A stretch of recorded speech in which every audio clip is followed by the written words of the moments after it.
Everyone agrees that pain is a universal human experience. We now know that pain is 100% of the time produced by the brain. This includes all pain, no matter how it feels, sharp, dull, strong or mild, and no matter how long you've had it. You might have had it for a few weeks or months. This is called acute pain, and it's common with tissue damage, say from a back injury or ankle sprain. And generally, you'll be encouraged to stay active and gradually get back to doing all your normal things, including work. Or you might have had it for 3 months or more, and this pain is generally called persistent or chronic, because in this type of pain, tissue damage is not the main issue. What's less clear, though, is when you're told you have chronic pain, is knowing what's best to do about it. Well, in Australia, chronic pain is a really big problem. In fact, 1 in 5 people have it. Having a brain that keeps on producing pain, even after the body tissues are restored and out of danger, is no fun. Some people say it still feels like they must have something wrong.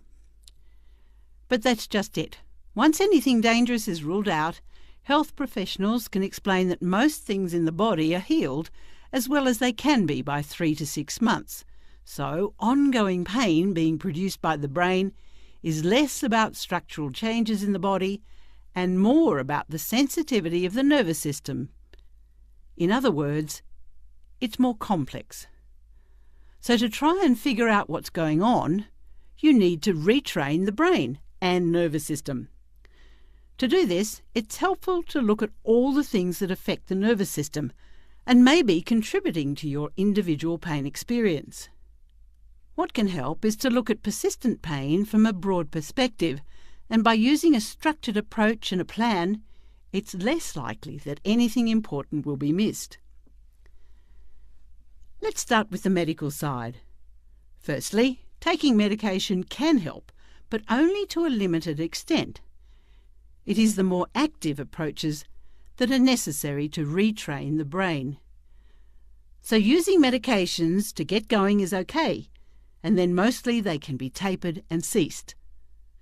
Some people also think surgery might be the answer, but when it comes to a complex problem like chronic pain, surgery may not be helpful.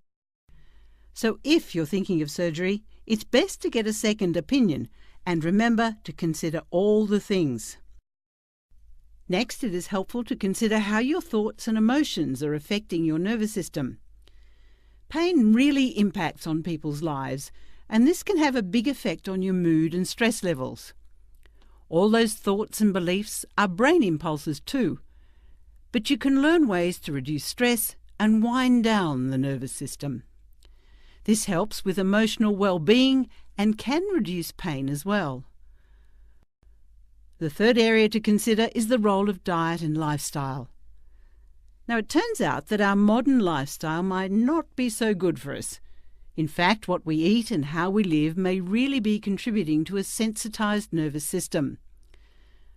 Looking at all the things like smoking, nutrition, alcohol, and activity levels, and seeing if there are any issues is a good beginning, and these things can go on your plan.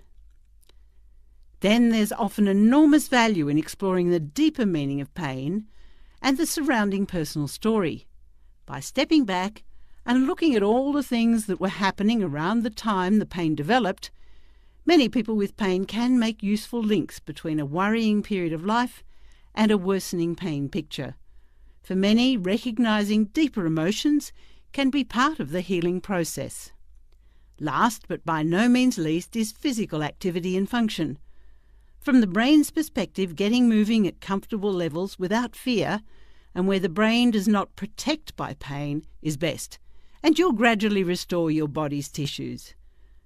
So, to sum up pain, it comes from the brain and it can be retrained, and when looked at from a whole person or broad perspective, gives you a lot of opportunities to begin.